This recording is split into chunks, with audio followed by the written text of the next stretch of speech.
কতটুকু নড়চড় হয়েছে আমরা একটু বুঝবার চেষ্টা করি। জনাব সালাউদ্দিন আহমদ। ধন্যবাদ আপনাদের সবাইকে। আমি আজকে শুনতে এসেছিলাম, কিন্তু যদি আপনারা আমাকে শুনতে চান বোধহয় একটু ধৈর্য লাগবে, কারণ অনেকগুলো প্রশ্ন উত্থাপিত হয়েছে। অনেকে আমাকে উদ্দেশ্য করেও কিছু জবাব দেওয়ার জন্য ইতিমধ্যে বলেছে। তা আমি বটম আপ করে যদি না বলি তাহলে আমার মনে থাকবে না। শেষের দিকে যেগুলো এসছে ওগুলো দিয়ে আমি শুরু করতে চাই। আসসালামু আলাইকুম। প্রথমে ধন্যবাদ জানাই যে আমাকে আপনারা উপযুক্ত মনে করেছেন আজকে এগুলো কথা বলার জন্য। আর জনাব হাসনাত কাইয়ুম যেটা বলেছেন যে নেক্সট পার্লামেন্টে যে অ্যামেন্ডমেন্টগুলো এখানে আমরা প্রপোজ করছি সেগুলো অ্যামেন্ডমেন্ট করার এখতিয়ার আছে কিনা। তা আপনি আইনজীবী মানুষ, আপনি বলেন যে আর কোনো ফোরাম বাংলাদেশে আছে কিনা যদি পার্লামেন্ট সেটা অ্যামেন্ডমেন্ট না করতে পারে। সেকেন্ড, হ্যাঁ, আমার ভাই আক্তার বলছে গণপরিষদ। গণপরিষদ গঠিত হয় একটা নতুন সংবিধান প্রণয়নের জন্য অথবা সংবিধানের মেজর চেঞ্জ করার ক্ষেত্রে character of the constitution and nature of the constitution and basic structure of the constitution.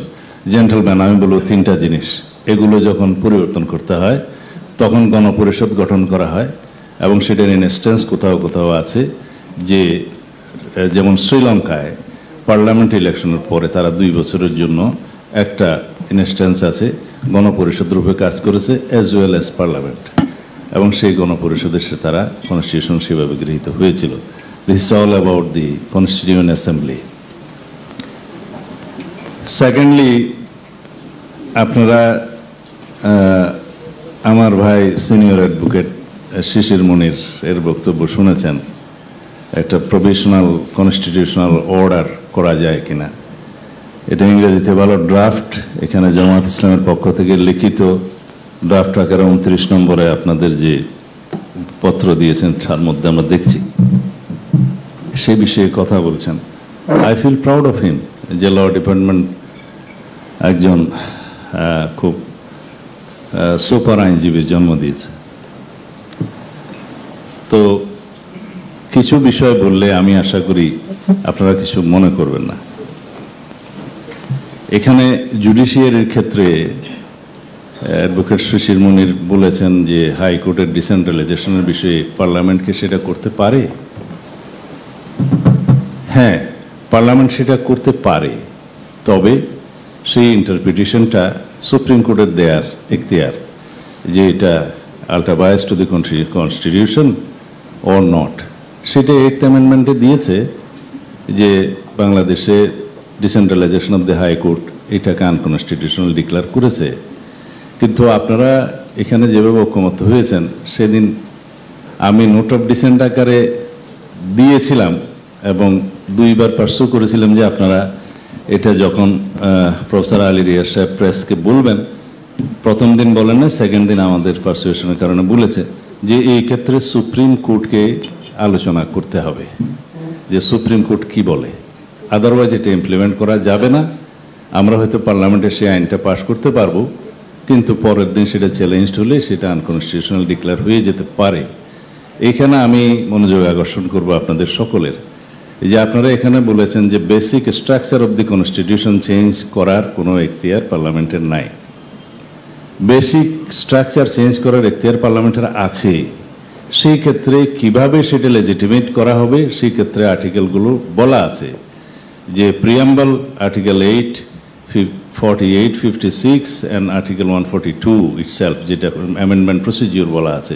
এখন আমরা প্রপোজ করেছি আর্টিকেল 58 ক এবং ক 2 পরিচ্ছেদ, মানে চ্যাপ্টার 2 2 ক পরিচ্ছেদ হিসেবে পরিচিত, এগুলোকে যেন ইনক্লুড করা হয় যাতে এইগুলো চেঞ্জের ক্ষেত্রে পার্লামেন্টের পাশের পরেও before the signature of the president এটা গণভোটে যেতে হবে। এটা হচ্ছে বেসিক স্ট্রাকচারের ক্ষেত্রে। বেসিক স্ট্রাকচারের ক্ষেত্রে আরও কিছু বিষয় বলা আছে, যেমন আপনি ডেমোক্রেসিকে বাদ দিতে পারবেন না। এটা basic structure plus character of the constitution, কারণ আমরা রাজতন্ত্রে ফিরতে পারবো না। এটা হচ্ছে character of the constitution. nature of the constitution as well as basic structure. It is more than basic structure. এখানে আমরা যেতে পারবো না, সেই এখতিয়ার পার্লামেন্টেরও নাই। এখন জুডিশিয়ারির ক্ষেত্রে বলেছে প্রফেসর বোরহানুদ্দিন যে জুডিশিয়ারি কনস্টিটিউশনের ইন্টারপ্রিট করার পরে, আনকনস্টিটিউশনাল ডিক্লেয়ার করার পরে সেটা লেজিসলেচার যতক্ষণ অ্যাকসেপ্ট না করছে সেটা লেজিসলেশনের এখতিয়ার থাকছে কনস্টিটিউশনে। এই তো ইন্ডিয়ান কনস্টিটিউশন রেফারেন্স দিয়েছেন। এখানে দুইটা বিষয় আছে, আপনারা আর্টিকেল 7 ক এবং খ এর ক্ষেত্রে এখানে বলেছেন এটা ultra bias to the constitution unconstitutional declared হয়েছে, বাট এটা এখন কনস্টিটিউশনে আছে। যখন নেক্সট পার্লামেন্টে এটা ডিলিট না করবে ততক্ষণ পর্যন্ত এটা কনস্টিটিউশনে থাকবে। এখানে আমি একটু প্রফেসর রানার সাথে ডিফার করছি যে ইন্ডিয়ান কনস্টিটিউশনের সেই প্রভিশনগুলো এবং তাদের যে প্র্যাকটিস সেটা আমরা প্র্যাকটিস করতে হবে এমন কোনো কথা নাই।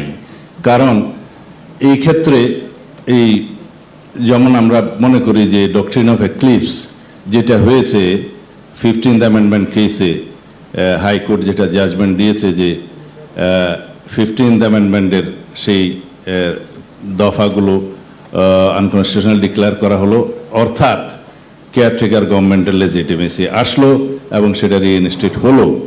রিইনস্টেট তখন হবে যেহেতু 13th অ্যামেন্ডমেন্ট চ্যালেঞ্জ হয়ে আছে, এখনো রিভিউতে শুনানি চলছে, সেটা হবে ডক্ট্রিন অফ এক্লিপস অনুসারে পার্লামেন্টের আইন পাস না করা সত্ত্বেও সেটা রিইনস্টেট হবে। রিইনস্টেট হবে কেয়ারটেকার গভর্নমেন্ট, কিন্তু তারপরেও এখানে আমার চাইতে বিদ্যান আইনজীবীরা আছেন, তারপরেও বলছি পার্লামেন্টে সেটা আবার অ্যাকসেপ্ট করতে হবে।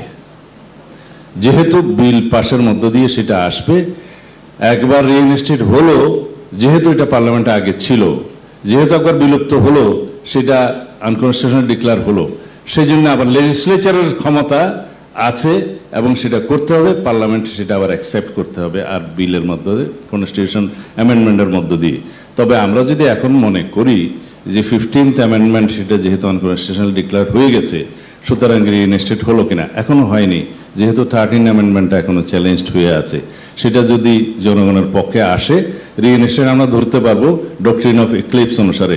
ইভেন দেন লেজিসলেচারের ক্ষমতা হচ্ছে, লেজিসলেচারকে জুডিশিয়ারি কখনো ডিক্টেট করতে পারে না, সেটা লেজিসলেচারের ক্ষমতা, সেটা আবার লেজিসলেশনটা আনতে হবে, তারপরে সেটা সেন্ট পারসন হবে। অলদো আমরা জুডিশিয়ারির ক্ষেত্রে যদি বলি যে এটা রিইনস্টেট হলো কিনা, বলা যাবে রিইনস্টেট হয়েছে, বাট পারফেক্ট তখন হবে যখন নেক্সট লেজিসলেশনটা করা হবে ইন দ্য লেজিসলেচার। এটাই হচ্ছে লেজিসলেচারের ক্ষমতা। কারণ জুডিশিয়ারি, এক্সিকিউটিভ এবং লেজিসলেচার তার কনস্টিটিউশনাল বাউন্ডারির মধ্যেই থাকতে হবে। জুডিশিয়ারি কখনো ডিকটেট করতে পারবে না যে এই আইনটা আপনারা করবেন, করতে বাধ্য করবেন, সাজেস্ট করতে পারবে যে এটা নাল অ্যান্ড ভয়েড হয়ে গেছে, সুতরাং পরবর্তীতে লেজিসলেচারে গিয়ে সেটা আবার অ্যাকসেপ্ট করতে হবে। এখন কথা উঠলো, আমি অত একাডেমিক ডিসকাশনে যেতে চাই না, যে আমরা এখানে এগ্রিড হলাম, অনেকে প্রশ্ন করেছেন তার মানে কি সেটা পাস হয়ে গেছে? এখানে আমরা অ্যামেন্ডমেন্টগুলো এগ্রিড হলাম, যেগুলো কনস্টিটিউশন আমরা অ্যাডপ্ট করতে চাই, সেটা agreement, political agreement, consensus, national consensus, broader consensus. যদিও এখানে আমরা সবাই পুরা জাতিকে রিপ্রেজেন্ট করি, এটা বললে অশুদ্ধ হবে, কারণ বাংলাদেশের সব পলিটিক্যাল পার্টি মিলেও সমগ্র জনগোষ্ঠীকে রিপ্রেজেন্ট করে, এটা থিওরিটিক্যালি ঠিক নয়। কারণ সমগ্র জনগোষ্ঠী যখন কনসেন্ট দিবে পার্লামেন্টারি ইলেকশনের মধ্য দিয়ে, তখন সেটা তাদের কনসেন্ট হবে। আমরা কোনো পলিটিক্যাল পার্টি 1%, 2%, 40% লোককে রিপ্রেজেন্ট করতে পারি, কিন্তু সেটা অফিসিয়ালি, লিগেলি, থিওরিটিক্যালি তখনই লেজিটিমেট হবে যখন মানুষ তার, জনগণ তার সোভারেন পাওয়ারটা প্রয়োগ করবে ভোটের মাধ্যমে। এটাই হচ্ছে সুপ্রিমেসি অফ দি পিপুল। অবশ্য আমাদের আর্টিকেল 7 বলা আছে 1-এ যে সুপ্রিমেসি অফ দি কনস্টিটিউশন, এটা আমাদের জনগণের অভিপ্রায়ের অভিব্যক্তি রূপে প্রিয়াম্বলে বলা আছে 4th প্যারাগ্রাফে যে এই সংবিধানকে জনগণের অভিপ্রায়ের অভিব্যক্তি হিসাবে এর প্রাধান্য অক্ষুণ্ণ রাখতে হবে। আবার এগেইন সেটা আটার করা হয়েছে আর্টিকেল 7-এর সাবসেকশন 2-তে, যে জনগণের অভিপ্রায়ের পরমাবে ব্যক্তিরূপে এই সংবিধান হচ্ছে প্রজাতন্ত্রের সর্বোচ্চ আইন, এগুলো বলা আছে। কিন্তু সেই অভিপ্রায়টা এখানে যারা বলছেন, বক্তৃতা দিচ্ছেন যে অভিপ্রায়ের মূলে আমরা এখানে এসে অভিপ্রায়ই চূড়ান্ত আইন, সেই অভিপ্রায়টা যখন কনস্টিটিউশনে এমবডিড হবে জনগণের অভিপ্রায় হিসাবে, তখনই সেটা মান্য হবে। তার আগ পর্যন্ত আমার অভিপ্রায় আমি এখানে প্রকাশ করতে পারি, আমাদের কেউ প্রেস ক্লাবের সামনে অভিপ্রায় ব্যক্ত করতে পারে, কেউ মুক্তাঙ্গনে করতে পারে। সেটা অভিপ্রায়টা তখনই কনস্টিটিউশনে এমবডিড হবে যখন সেটা পার্লামেন্টের অ্যাকসেপ্ট হয়ে যাবে অভিপ্রায় হিসেবে, তখন সেটা প্রতিভাত হবে, তখন সেটা মান্য করতে বাধ্য হবে। তাছাড়া যদি আমরা প্রত্যেকেই বলি যে এটা জনগণের অভিপ্রায়, ওইটা জনগণের অভিপ্রায়, আমরা প্রত্যেকে এখানে 30টা 29টা দল আছে, আমরা অভিপ্রায় বিভিন্নভাবে প্রকাশ করতে পারি এবং প্রত্যেকেই বলতে পারি এটা জনগণের অভিপ্রায়, সেটা তখন পর্যন্ত লেজিটিমেসি পাবে না। এখন আমার বক্তব্য হলো, যেহেতু আপনারা সারাদিন দীর্ঘ বক্তৃতা দিয়েছেন, অনেকগুলো জিনিস মানে অ্যাড্রেস করতে হচ্ছে, আপনারা দয়া করে বিরক্ত হবেন না। আমার ভাই শিশির মুনির সাহেব বলেছেন যে স্প্রেডশিটে 166টা মতামতের ক্ষেত্রে যে চয়েসগুলো দেওয়া হয়েছিল ওইটা কিভাবে গৃহীত হবে, এই সনদের বাস্তবায়ন কিভাবে হবে সেটার জন্য টিকমার্ক দেওয়া হয়। সরি, আমরা এটার সাথে ডিসএগ্রি করেছিলাম যে স্প্রেডশিটের মধ্য দিয়ে কিছুটা বিভ্রান্ত সৃষ্টি হয়েছে, সেই জন্য আমরা পূর্ণাঙ্গ সুপারিশের উপরে মতামত দিয়েছি এবং আলোচনাও করেছি সেভাবে। তো সেই জন্য ওখানে চয়েসগুলো দেওয়ার এখতিয়ার এই কমিশনের ছিল না, কারণ কিভাবে ডিসাইড হবে না হবে সেটা তো আলোচনার ভিত্তিতে হইতে হবে। তখন ওনারা এক পর্যায়ে বলেছিলেন যে আসলে স্প্রেডশিটটা দেওয়াটা আমাদের কিছুটা সুবিবেচিত হয়নি, সেই জন্য আমরা পূর্ণাঙ্গ সুপারিশগুলোর উপর আলোচনা করেছিলাম। এই অ্যান্সার এখানেই শেষ করি। 106 সম্পর্কে তাও অ্যাডভোকেট শিশির মুনির বক্তৃতা দিয়েছেন, আমি খুব এনরিচড হয়েছি। আমি মনে করি 106 অনুসারে যে কনস্টিটিউশনের অ্যাডভাইজারি রোল, মানে সুপ্রিম কোর্টের যে অ্যাডভাইজারি রোল অ্যাপিলেট ডিভিশনের, সেই বিষয়ে বর্ণনা করা আছে। এখানে বলেছে যদি রাষ্ট্রে এমন কোনো গুরুত্বপূর্ণ প্রশ্ন উত্থাপিত হয় অথবা হতে পারে যা অতীব জনগুরুত্বপূর্ণ, যেটার বিষয়ে রাষ্ট্রপতি অ্যাডভাইস চাইতে পারে রেফারেন্সের মাধ্যমে সুপ্রিম কোর্টের কাছে, সেই বিষয়ে উপযুক্ত শুনানির মধ্য দিয়ে সুপ্রিম কোর্ট মতামত দিতে পারে। Supreme court appellate division headed by chief justice মতামত দিয়েছে এবং সেই অর্ডারটা আমাদের কাছেও আছে যে অ্যাটর্নি জেনারেলকে শুনেছেন, হার্ড অ্যাটর্নি জেনারেল বলা আছে। তা এখন যদি অ্যাটর্নি জেনারেল বাইরে আর কাউকে শুনতে চাই সেটা তাদের এখতিয়ার। এখন 106-এর সেই ডিসিশনের যদি আমরা কোয়েশ্চেন তুলি তাহলে লেজিটিমেসি অফ দি গভর্নমেন্ট থাকে না। আর সেটা রিভিউর কথা বলা হয়েছে, রিভিউ করার জন্য উপযুক্ত ফোরাম কোনটা, সেটাও তো সুপ্রিম কোর্টের appellate division headed by chief justice. এখন সেটার রিভিউ যদি কেউ করতে চাইলে সেটা কনস্টিটিউশনে কোথাও অ্যালাউ করেছে কিনা জানি না, হয়তো আর্টিকেল 102 অনুসারে যাওয়া যেতেও পারে, বাট ইট ইজ নাও ফ্যাক্টাম ব্যালেট, যে ঘটনাক্রমে সিদ্ধ, এটা একটা আইনের টার্ম।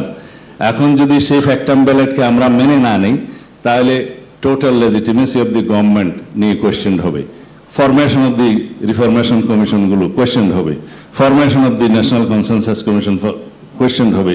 সেই ক্ষেত্রে আমাদের এই আলোচনাগুলো আর কোনো দরকার হবে না। তা আমার মনে হয় যে রাষ্ট্রের স্টেবিলিটির জন্য আমরা যদি সব বিষয়ে এইভাবে কোয়েশ্চেন তুলি, আর বোধহয় চাচ্ছেন না বলে, তাহলে হয়তো আমাদের জন্য এটা কল্যাণকর কিছু হবে না। আমরা একটা জায়গায় এসছি, সেখানে জনগণের অভিপ্রায় নিয়ে আমরা কথা বলছি। গণ অভ্যুত্থান, আমরা কেউ কেউ এটাকে বিপ্লব বলতেও পছন্দ করছি, অবশ্য আমি বিপ্লব বলি না, কারণ বিপ্লবের মধ্য দিয়ে সামাজিক এবং অর্থনৈতিক স্ট্রাকচার টোটাল চেঞ্জ হতে হয়। এটা শুধু একটা সরকারের পতন হয়েছে, এটা অটোক্রেসির পতন হয়েছে। তো এই গণ অভ্যুত্থানের জনগণের অভিপ্রায় অবশ্যই ব্যক্ত হয়েছে। সে অভিপ্রায়টা ছিল এই যে আমরা ভোটের অধিকার ফেরত চাই, গণতান্ত্রিক অধিকার ফেরত চাই, বৈষম্যহীন সমাজ ব্যবস্থা চাই। চাকরির বৈষম্য নিয়ে যেহেতু শুরু হয়েছিল, পরবর্তীতে তার সাথে যুক্ত হয়েছে আমরা রাষ্ট্র কাঠামোর সংস্কার চাই। কোনটা ভালো? রাষ্ট্র কাঠামোর সংস্কার চাই, দ্বিমত তো নাই। সেই রাষ্ট্র কাঠামো সংস্কারের জন্য আমরা আমাদের দলের পক্ষ থেকে এই সরকার গঠিত হওয়ার আরও 1.5 বছর আগে তো আমরা সংস্কার প্রস্তাব দিয়েছি, এবং তখন ফেসিবাদের পতন কখন হবে, কিভাবে হবে সেটা আমরা জানতাম না। তো সেই সংস্কারের সাথে আমরা একমত, এবং এখানে অনেকগুলো সংস্কার আছে যেগুলো 31 দফার সাথে হুবহু মিল অথবা তার সাথে সামঞ্জস্যপূর্ণ। আর এমন কিছু সংস্কার আছে যেগুলো এখানে আসেই নাই, যেগুলো আমাদেরকে করতে হবে, যেগুলো আমাদের ন্যাশনের প্রতি কমিটমেন্ট আছে, সেই বিষয়ে আমরা একমত। তো প্রশ্ন হচ্ছে এই সংস্কারগুলো যেগুলো আমরা এগ্রিড হয়েছি, এগুলোর বাস্তবায়ন কি হবে, এই তো গোড়ার প্রশ্ন। এখন আসি তাহলে শেষের দিকে যেটা বলা হয়েছে আর কি, এক্সট্রা কনস্টিটিউশনাল স্টেপস, যেটা আমার ভাই বললেন যে 57 আর্টিকেল অলরেডি অ্যাব্রোগেটেড। আমি জানি না কিভাবে অ্যাব্রোগেটেড হলো, কারণ জুডিশিয়ারি সে বিষয়ে কোনো ইন্টারপ্রিটেশন দেয় নাই। এটা আমরা যদি মনে মনে ধরে নিই সেটা ধরতে পারি, বাট এটা আমার মনে হয় বলাটা কতটুকু যৌক্তিক আর একটু চিন্তা করতে হবে। আমরা কন্টিনিউয়েশন অব দি কনস্টিটিউশনে আছি। এই সাংবিধানিক ধারাবাহিকতা রক্ষা করার জন্যেই আর্টিকেল 106-এর অ্যাপ্লিকেশন হয়েছে। এখন যদি বলে যে আমরা সাংবিধানিক ধারাবাহিকতায় নাই, তাহলে সেই ডিবেটে আলাদা করতে হবে। যদি সাংবিধানিক ধারাবাহিকতায় না থাকি, বাকি সব কিছু কিন্তু অবৈধ হয়ে গেল। যদি সাংবিধানিক ধারাবাহিকতায় আছি, তাহলে আমরা আলোচনা করতে পারি। সাংবিধানিক ধারাবাহিকতা যদি না থাকে, তাহলে উপদেষ্টা পরিষদ অবৈধ হয়ে যাবে। যদি সেটা অবৈধ হয়, বাকি সব কিছু থেকে উৎপত্তি যা হওয়া হয়েছে সেগুলো সব অবৈধ হয়ে যাবে।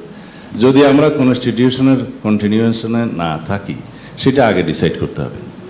আমি আসি এটা এস্টাবলিশ করার পক্ষে, কারণ আমরা সাংবিধানিক ধারাবাহিকতা যে রক্ষা করে কনস্টিটিউশন অনুসারে এই সরকার গঠিত হয়েছে, সেই সরকার ঐকমত্য কমিশন পর্যন্ত এসছে, সংস্কার কমিশন হয়ে, এগুলো চিফ অ্যাডভাইজারের এখতিয়ার।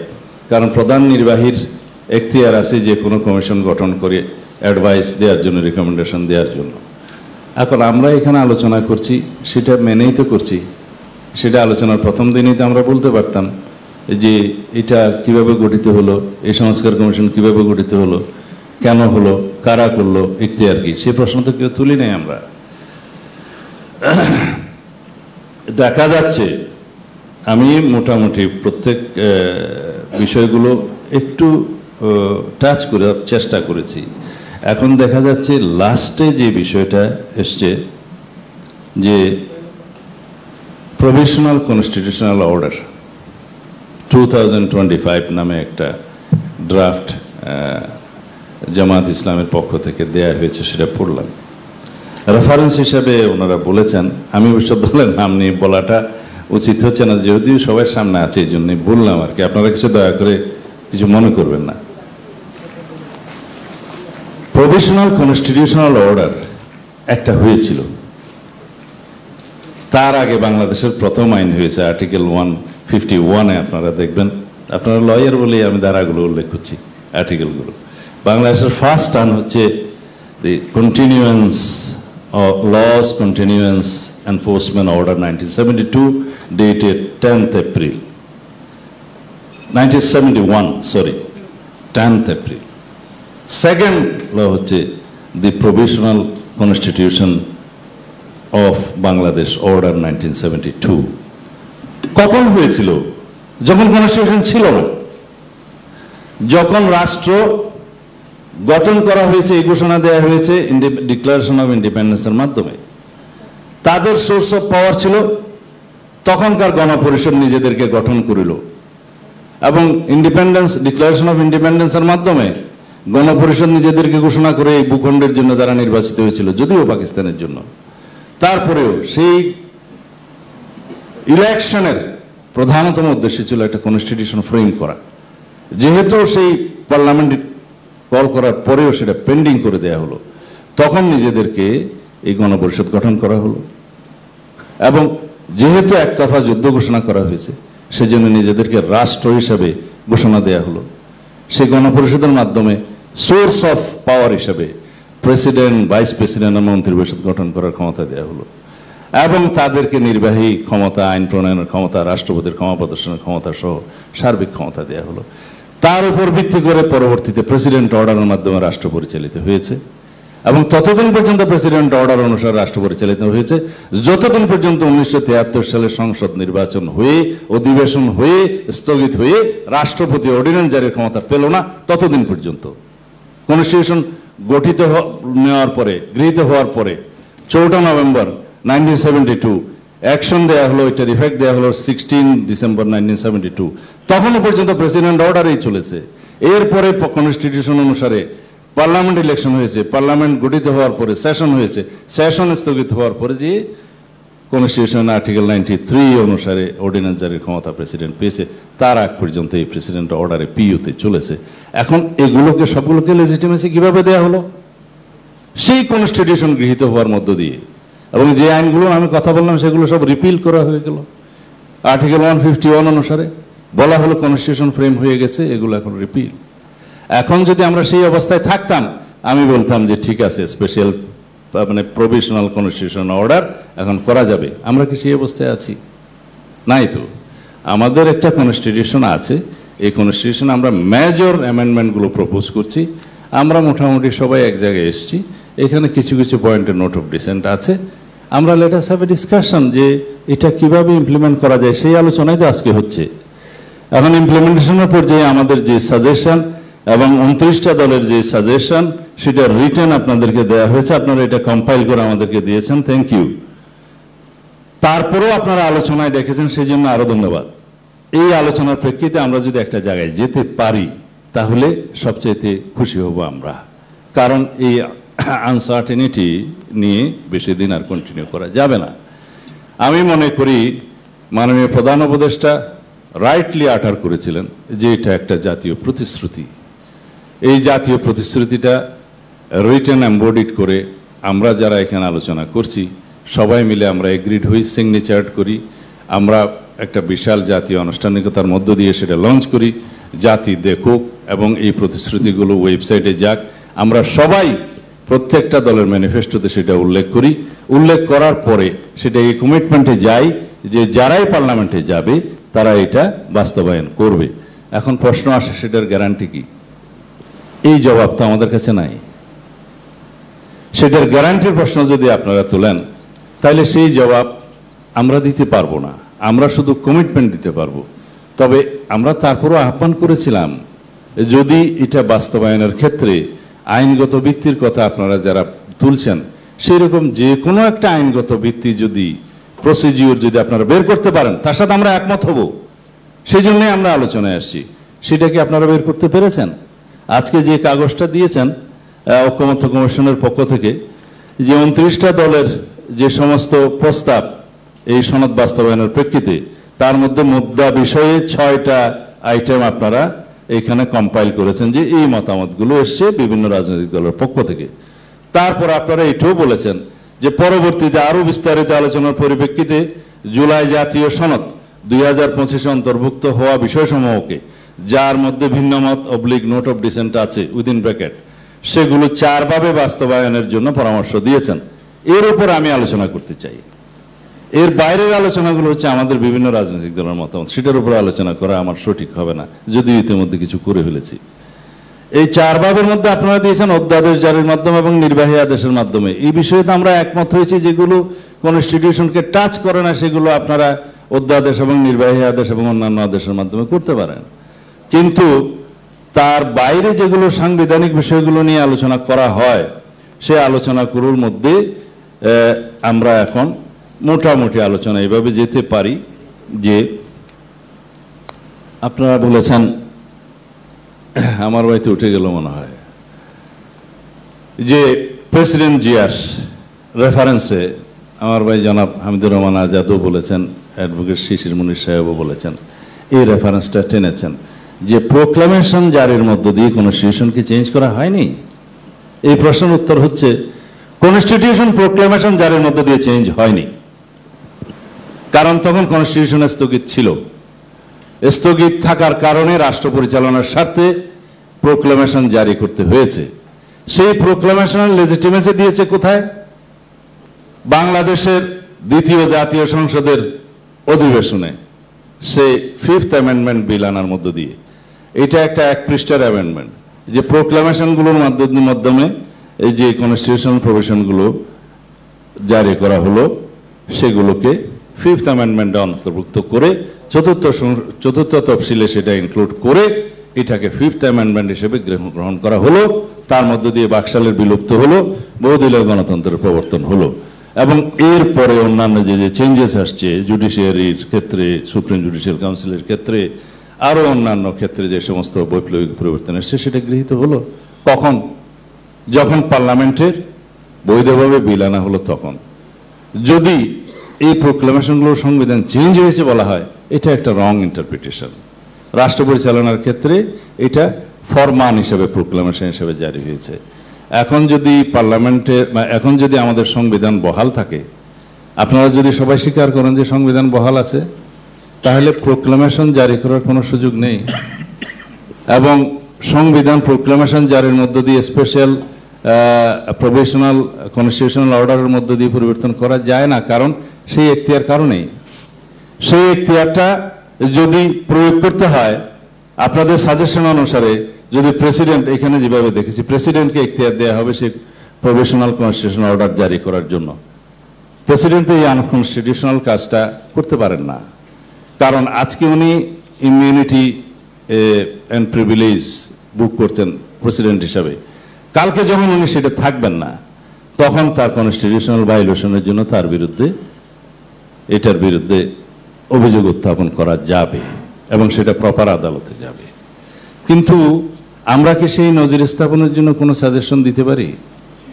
এবং সেটা যেটা আমার ভাই হাসনাত কাইম সাহেব বললেন যে প্রসিডিউরাল মিস্টেকের কারণে নাল অ্যান্ড ভয়েড হয়ে যাবে, সেরকম কোনো প্রেসক্রিপশন কি আমরা দিতে পারি? আজকে আমরা, আপনারা রাজনৈতিক দল হিসাবে উপযুক্ত আদালতে হয়তো এটা নিয়ে যাব না, যেহেতু আমরা এখানে সাইন করব। আমি ধরে নিলাম বিতর্কের স্বার্থে, বাংলাদেশের যে কোনো সিটিজেন তো they are at liberty to go to the proper court, যে এখানে কনস্টিটিউশন কি চেঞ্জ হয়ে গেল, বাংলাদেশে কি 2টা কনস্টিটিউশন আছে, তখন কোর্ট কি বলবে এই কনস্টিটিউশন কে চেঞ্জ করলো, কার এখতিয়ার আছে, ফোরামটা কোথায়, এই প্রশ্নটা করবে। তাহলে আমরা যে জুডিশিয়ারিতে বিচার করছি কোন কনস্টিটিউশনের অধীনে করব? আর এখানে একটা প্রস্তাব উত্থাপন হয়েছে যে 5th অফ আগস্ট থেকে অথবা এখন থেকে সেটার কার্যকারিতা দেয়া হোক। তা এখন যদি সেটার কার্যকারিতা দেয়া হয়ে থাকে, সেই কনস্টিটিউশনাল প্রভিশনগুলো যদি চেঞ্জ হয়ে গেছে, অ্যামেন্ড হয়ে গেছে ধরে নেওয়া হয়, তাহলে বর্তমান কনস্টিটিউশনের কি হবে? এই গভর্নমেন্ট কোথায় থাকে, বেসড অন হোয়াট প্রভিশন থাকবে? এখন কনস্টিটিউশনের ধারাবাহিকতা যদি থাকে, 1 নম্বর স্বীকার করে আমি মনে করি আছে এবং সে তার উপরে রাষ্ট্র চলছে, সেই ক্ষেত্রে যদি একটা ওভারল্যাপিং অথবা ডুপ্লিকেশন অথবা এই কনস্টিটিউশন অ্যামেন্ডমেন্টগুলোকে যদি আমরা কার্যকারিতা দেই, তাহলে এটা তো 2টা কনস্টিটিউশন চলার মতোই অবস্থা হবে। জুডিশিয়ারি কোনটা মানবে, অ্যাডমিনিস্ট্রেশন কোনটা মানবে? এবং সিভিল রাইটসের ক্ষেত্রে, প্রপার্টি রাইটের ক্ষেত্রে, যে কোনো লয়ের আশ্রয় নেওয়ার ক্ষেত্রে আর্টিকেল 31 অনুসারে কোনো সিটিজেন যদি যায়, তখন কোর্ট কোনটা মানবে, জুডিশিয়ারি কোনটা মানবে, কোন প্রভিশনটা মানবে? আর্টিকেল 31 অনুসারে সে যখন রিলিফ পাইতে পারবে, আমি শেষ করছি, তখন কোন কনস্টিটিউশন অনুসারে যাবে? এইগুলোর সব আমার মনে হয় যে সমস্ত প্রস্তাবনা আসছে, এটা সাধারণভাবে অগ্রহণযোগ্য এবং এটা যৌক্তিক নয়। সুতরাং আমরা একটা জায়গায় আসি যে আমরা একটা ন্যাশনাল কমিটমেন্টে যাই, সেই কমিটমেন্ট অনুসারে আমরা অঙ্গীকারনামা সই করি এবং সেটা পরবর্তী জাতীয় সংসদে গৃহীত হওয়ার জন্য সবাই আমাদের যার যার ম্যানিফেস্টোতে উল্লেখ করি। এইটাকে ভায়োলেট করে বাংলাদেশের কোনো রাজনৈতিক দল ভবিষ্যতে রাজনীতি করবে সেই রকম কোনো সুযোগ আছে বলে আমার মনে হয় না। আমার বক্তব্য এতক্ষণ শোনার জন্য আপনাদেরকে অসংখ্য ধন্যবাদ। আরও অনেক বিষয় আলোচনা ছিল, আমি আজকে করলাম না, পরবর্তী যদি কোনো কোয়েশ্চেন রাইজ করে তখন করব। ধন্যবাদ সবাইকে। আসসালামু আলাইকুম।